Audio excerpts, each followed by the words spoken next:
Hey there, I'm Stephan Kesting, and this is the Strenuous Life Podcast.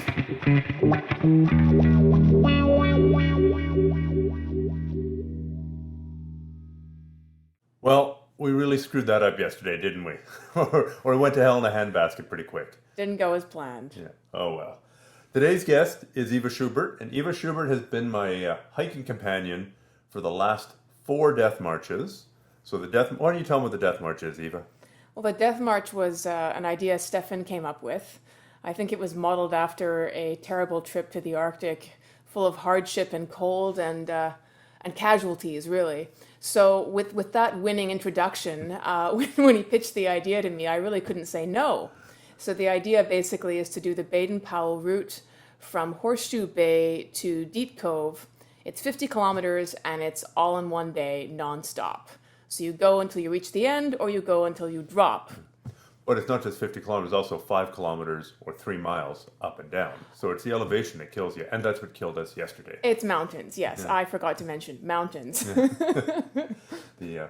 Well, the really sad thing is, okay, so we've done this 3.5 times. Yes. Twice in the winter and 1.5 times in the summer. Right. And yesterday was a failure and it's my fault, at about the 40% mark. An old injury of mine started showing up in my knee, and on the downhills, it just got worse and worse. And I tried all kinds of fancy things. I took out a space blanket and tried to create orthotics in my foot, or in my shoe for my foot, to change the angle at which my foot was hitting the ground, all to no avail. Well, full marks for persistence. You tried everything. No, I didn't crawl. And in the end, I could have hiked backwards, but we didn't.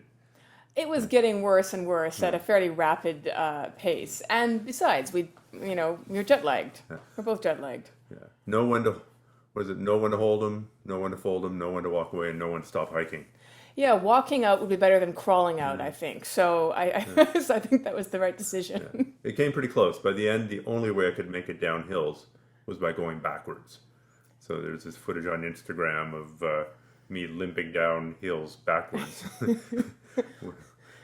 Pretty good sign of when to quit, but it's not always easy to tell. It's not always easy, because I think in order to we've both had these episodes in previous death marches where you want to quit, right? You just hit a low point and you're physically miserable and mentally wavering, and you feel like maybe another 8 hours of this would not be a great idea.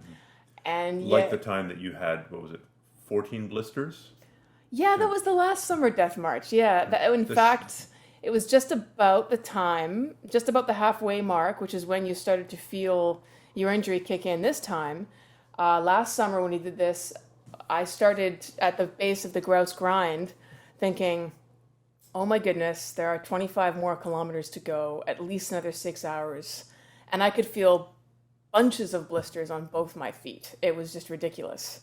And then my stomach started acting up, and I just felt pretty miserable. And I remember a good half hour of starting up the base near where the Grouse Grind is, just feeling like, okay, I'm going to focus on putting one foot in front of the other. We're down to that, because I can't handle mentally thinking about how many kilometers are left of this. But it got better, right? Why do you think it got better? I mean, the blisters didn't go away. The blisters didn't go away, no. Why does it get better? It's a tough one. I think sometimes you're just, when you push past that point mentally where you're in pain and you kind of keep going, sometimes the volume on that pain goes down a bit, and your body, I guess, gets resigned to it, or your brain does, or something, and it's just at a lower volume and it's easier to handle. So it's not as intense, and you can carry on for a while. And I've had that experience many times. Right.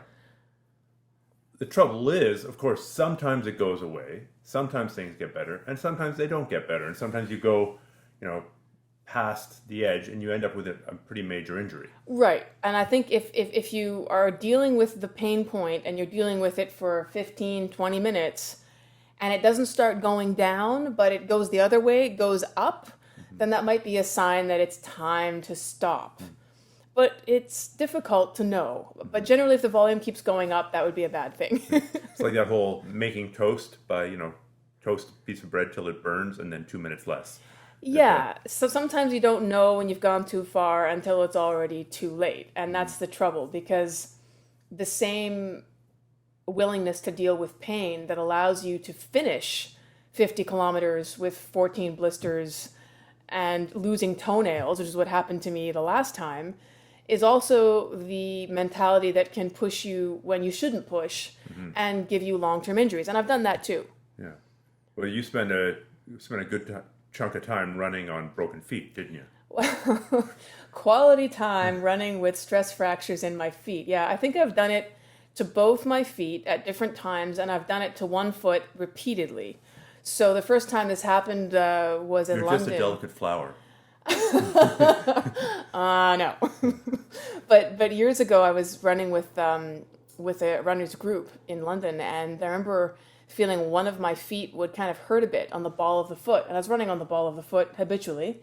So one of the feet, it would hurt, and I'd just kind of carry on, and after 10 minutes or so, the volume on that would seem to go down, and I didn't really notice it as much, so I would carry on running another 10 kilometers after that.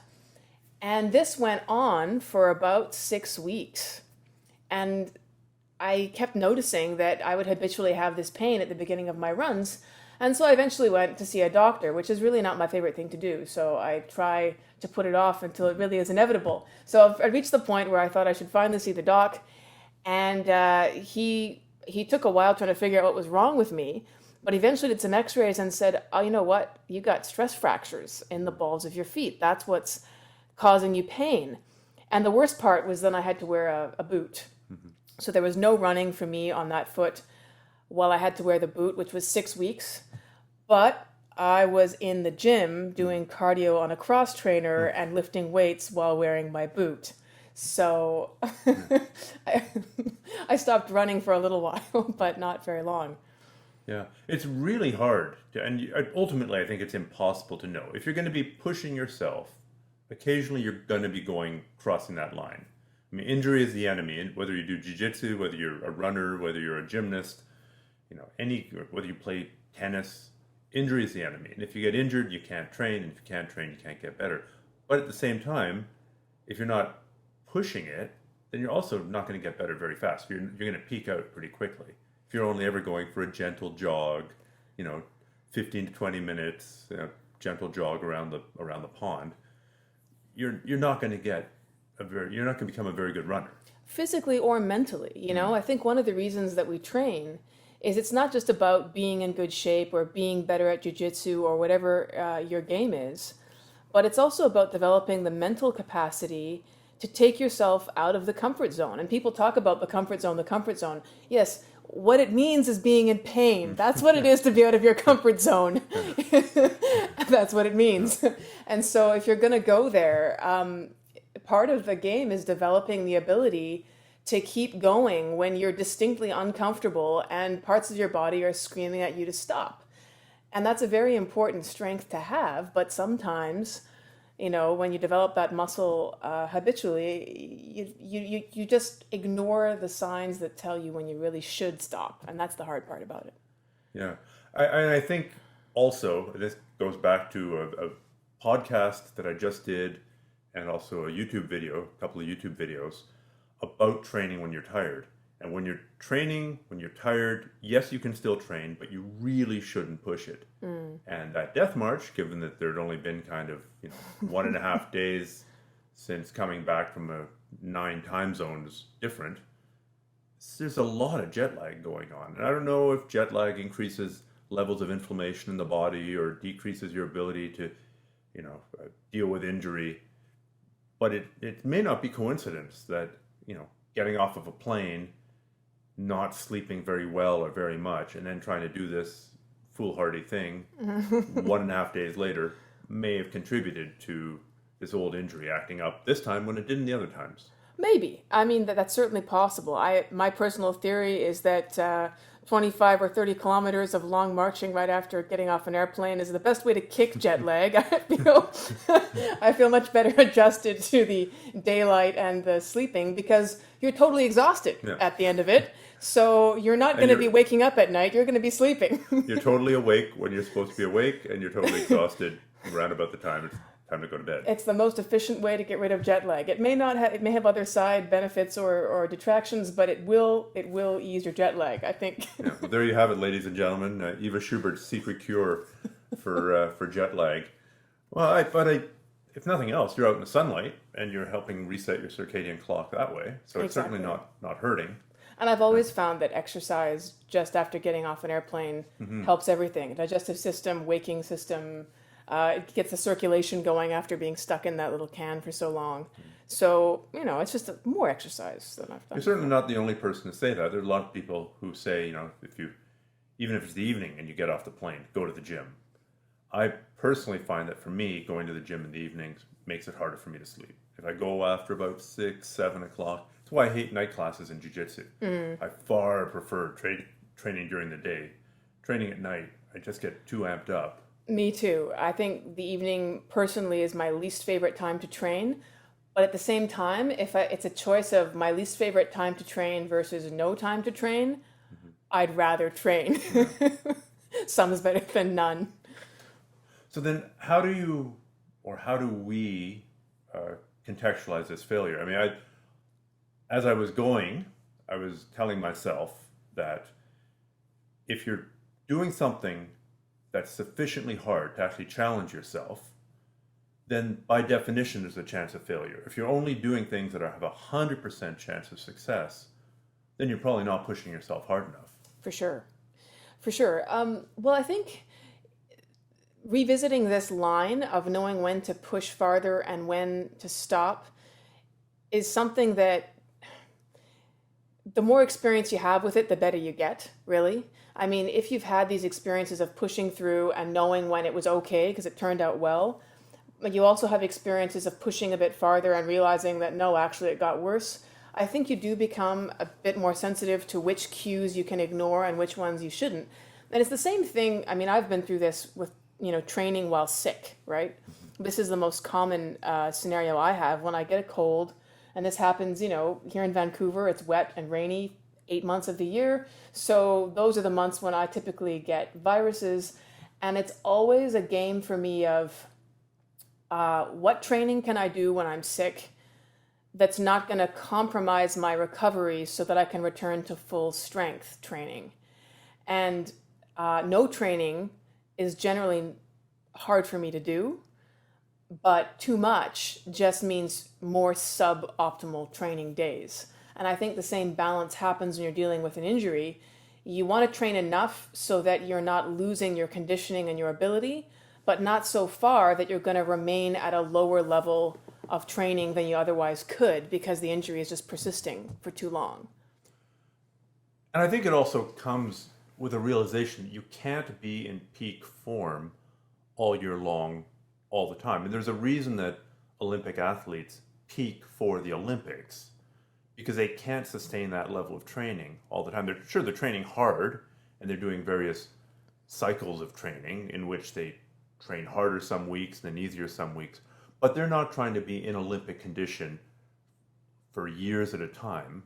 You just can't, because you will break down. I tried this, and I can tell you it doesn't work. So the first time... What did you do? What happened? I decided I was going to do a half marathon a few years ago, and I hadn't done any marathons of any kind. I'd just been doing 10K races and that sort of thing. So it was my goal to do a half, and I think this was a 2013. So it was fine. I started training in January, and the race was going to be on May the 5th. So I start my training.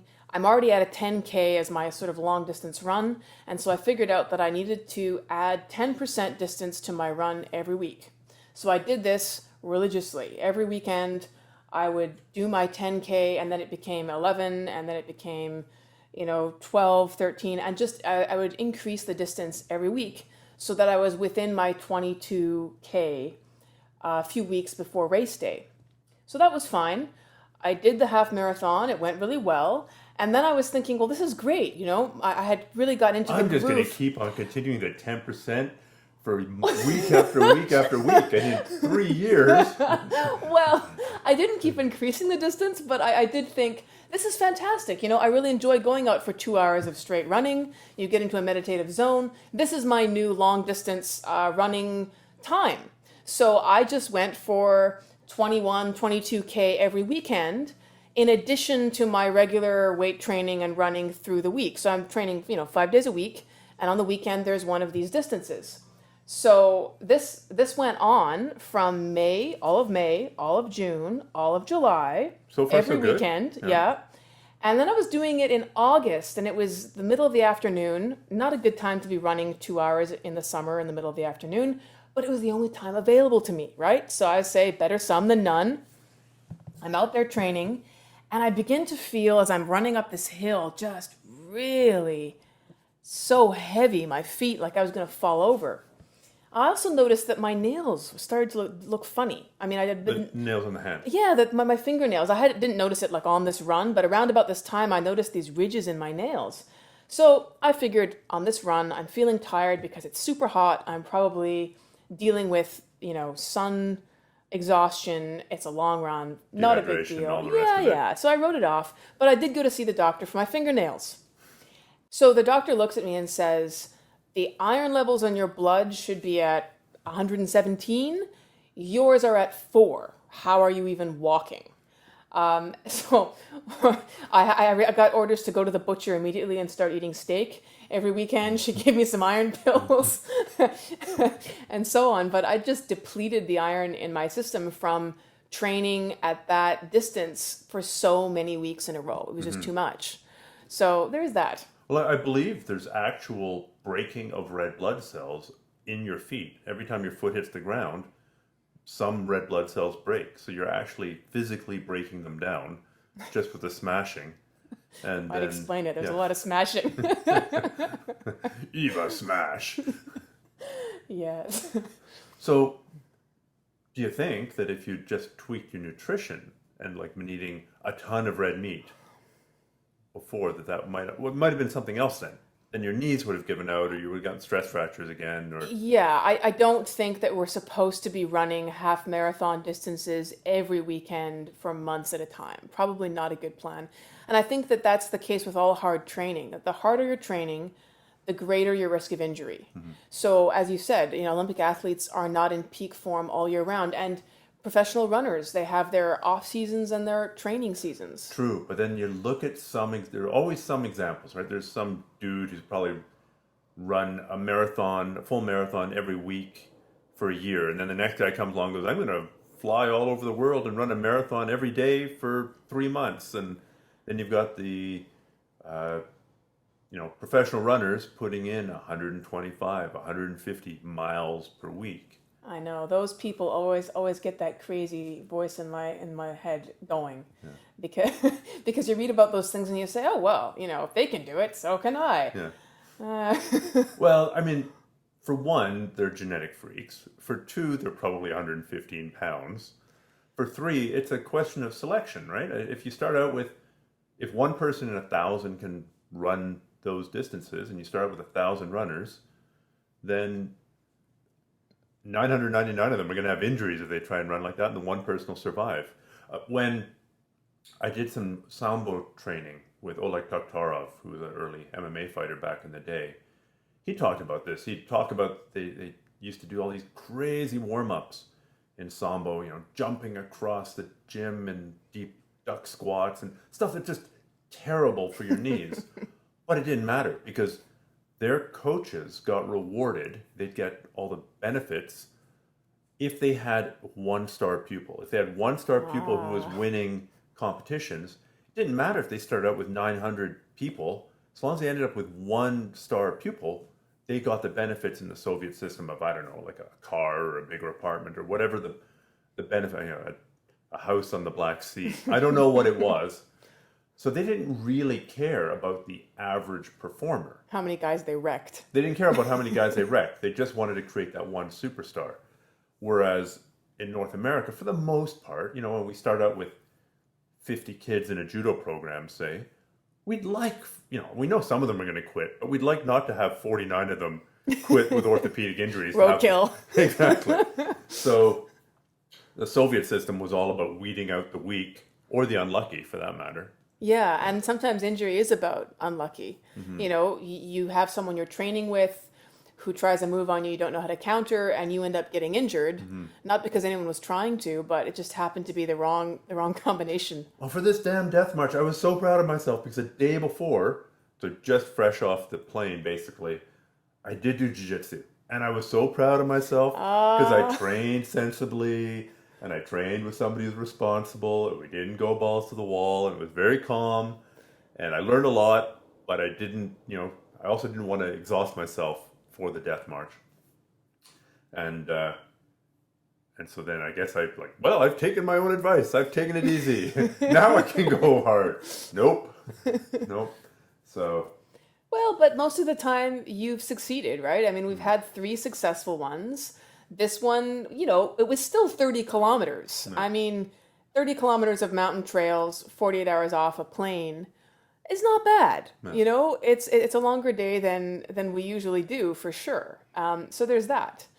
And besides, December is coming. We traditionally do this in December in the snow. Yeah. So don't worry. You'll have another chance. I'm looking forward to a chance at redemption, or just, at least going and injuring a different part of my body. Maybe we should do it the other direction. No, if we do it the other direction, then we end up the most dangerous portion when we're completely exhausted. Yes. Because right at the beginning is a pretty steep climb up some... Rock pile, yeah, essentially a cliff. So if you got there after 17 hours and it was covered in ice and snow, and it was dark, which is what usually happens when we finish. Yeah, okay. I'll take that back. We'll keep on going. The thought was if we went the other direction, then it would stress the other side of both of my knees. By always going, from west to east, generally the mountain slopes down to the right, and it's putting stress on one side of the knee. But I thought if we went the other way, then it might stress the other side of the knee. But that's logistically not feasible. You know what makes me sick, though, is the people who are doing, because this is the route of a race. If you look it up, it's the Kneeknacker. And there are people doing this in 4 hours and 45 minutes. Insane. They're basically full out running the entire way over roots and rocks and cliffs, and it's gnarly. It's gnarly. The odds of, or the chance of falling and breaking an ankle are just so high, and these people are racing it. I have friends who've done it in about 6 hours. They were really dedicated runners, so we never come close. I mean, we're carrying backpacks. It's not a race day. My days of long distance running probably beginning to wind down, and long distance hiking and uphill hiking, no problem. Just when you think that you've done something good, when we pulled it off there in the wintertime, and was it 17 hours, starting in the dark, finishing in the dark? That was our longest one, was last winter because of so much snow. 6:30 in the morning till midnight, nonstop. Starting out with 12 kilometers of snowshoeing, yeah, breaking trail. That was fun. It was. I enjoyed that. But these guys run it. Not in the snow, though. Yeah. And again, that's the dangerous part, because you go, well, somebody else can do this as fast. True. I got to remind myself, I could probably choke that guy out if I could catch him. Could probably bench press him, and I don't have a very good bench press if I could catch him. So you just can't be world class at every single thing, right? I think that it's kind of a mistake to start comparing. Well, my weight is 160 pounds. What's the world record bench press for 160? What's the world record 10K time for 160? You sound like me now. Yeah, exactly. And it's a big mistake. Yeah, it's a big mistake, because you can either be world class at one thing, if luck, genetics, and all your training is focused on it, or you can kind of be above average to pretty good in a bunch of areas. I guess that's the definition of CrossFit, really. They're not the world's best power lifters. They're not the world's best Olympic lifters. They're not the world's best sprinters. But they're pretty good at putting them all together. Yeah. When they're not completely injured. Well, exactly, which is always the problem. But, I mean, I guess I dislike the idea of being just average at anything. So I said above average to pretty good. Yeah. I guess it's the Tim Ferriss model. If you spend all your time on one thing and be absolutely world class at that one thing, or be pretty damn good at a number of different things. I think that's the version that I try to go at. I mean, I don't think I'm world class at anything necessarily, but I do make a point of trying to be pretty damn good at whatever it is I'm doing. I remember you showed me those tables for deadlift categories of beginner and average and intermediate and advanced. And of course... Right, for body weight, for gender, for how advanced you are, and it gives you a number. If you're 18 years old and 200 pounds, you should be able to deadlift whatever. Yeah. So, of course, my eye directly goes over to the advanced column. I'm like, right, target acquired. All right, then. And later, as Eva was rehabbing from a back injury... I'm frightened of back injuries, actually. And that's one of those areas where I don't push in training, is because I've seen people with back injuries and they're so completely debilitating just right across the board for everything you need to do in your life that that's one of those things that I'm scared enough to hold in check. Well, there are some things you shouldn't do to failure. I mean, I've been working on a neck strengthening harness for jiu-jitsu. And I've used many different neck strengthening harnesses. This is an exercise that you should not do to failure. You should do till you get a nice burn going. Stiff neck? Well, until it feels like you've worked the muscles, and then stop. Better to do a little bit every day than to go to failure once or twice a week, because your odds of injuring this rather critical part of your body. You want to strengthen it, of course, and it makes it more injury resistant if it's stronger. But if you're going to failure on it, there is no neck deadlift competition of the world.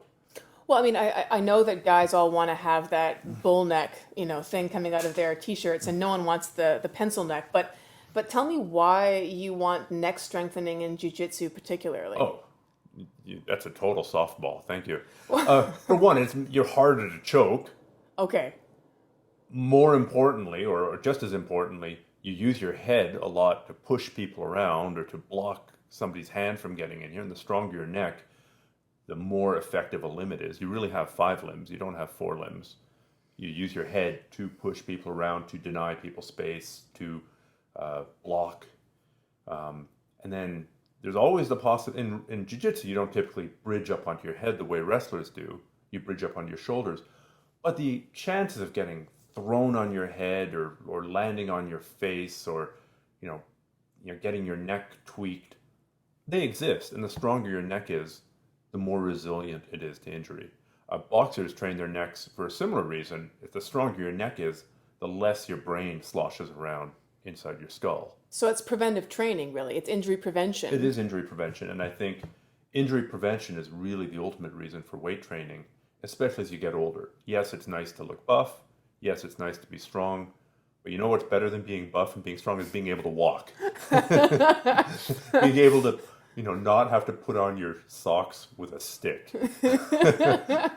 Carry your grocery bags without injuring your spine. So I think injury prevention, that then allows you to do everything else. So weight training is injury prevention. If you're a cyclist, you should probably still weight train, especially as you get older, because it just keeps everything tight and stops your back from going out. Supports those joints, And then if you slip and fall on the ice, I know not elderly people who've slipped and fallen on the ice, put their back out, and they're basically bedridden for a couple of months. And oh wow! If they were jiu-jitsu people, they're not training jiu-jitsu. If they're cyclists, they're not cycling. So I think the injury prevention is a biggest benefit of weightlifting or strength training. And I'm actually going to have to look at doing a bunch more stability work. I wonder if this knee injury that flared up yesterday could have been prevented with doing a little bit more stability work. So I think that's probably something I'm going to invest more time in the next 6 months. So far, most of my weight training, most of it looks pretty traditional. By traditional, squat, deadlift, bench press, pull up. And really I should probably start incorporating more stability work. So, okay, well, we're going to start wrapping up. Before we go, what's your next challenge that you're looking forward to? Other than becoming an advanced deadlifter and doing the next Deathmarch in December. How's your boxing going? That's actually coming along really well. I'm training with two different guys right now, and it's great because they come from slightly different approaches. So one of them is a former professional boxer and coaches the BC women's team.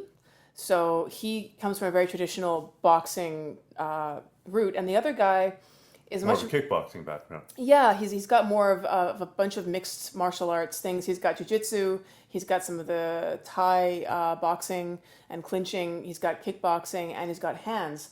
So there are definitely differences in their approach, and there are different possibilities in the training styles. But Don't you love it when they contradict each other? No, Yeah. always do this. No. Always, that's stupid. Always do this. I do sometimes feel like a ping pong ball going between the two of them. But at the same time, I'm training not because I want to be a professional or a sport boxer or kickboxer, but really for practical purposes. And the thing is, when you're training for self-defense, it doesn't follow sport rules. You know, if you end up grappling or facing off with somebody in the street, it's all fair game. And so you can't say, oh, well, boxers wouldn't do this, so I'm not going to use my fingers or my feet, right? So I think that having a range of different approaches is useful because you don't end up limiting yourself mentally to only one way of doing things. Yeah. Even getting the lesson taught to you that there are two different ways to jab, say, it cracks open the barriers to having a closed mind. Well, if there are two different ways to jab, maybe there are three different ways to jab. And maybe I can jab with an open hand. And maybe I can jab with the thumb out. Or maybe, Yeah. I think it's very, very useful. Although it can be frustrating in the short term to have contradictory messages coming home. They say the same thing about language training. I mean, there's been research done on kids who grew up speaking more than one language. And what they show is that at first, their proficiency in terms of writing and speaking is slower because they're dealing with competing systems. They're speaking and hearing more than one language. But in the long term, they become much more adept and their mental abilities are more developed by that challenge. So there's a medium term and a long term game here. Sure. Well, people, if you want more of Eva, she's on the Self-Defense Tutorials YouTube channel. Makes an occasional appearance there. You can also check her out. What's your Instagram? At Eva Schubert on Instagram. Oh, awesome. Well, thank you so much for being a willing participant in these death marches, and I'll see you on the trails in December. Sounds good. Podcast listeners, if you found this interesting or useful or entertaining, please pass this episode on to somebody else in your social circle or in your training circle. Surely there's somebody else out there who would also find it interesting. This is the way the podcast grows. It's an organic growth by people like you passing it on to their friends and the people that they know. I really, really appreciate this kind of sharing. So thank you so much in advance and good luck with your training.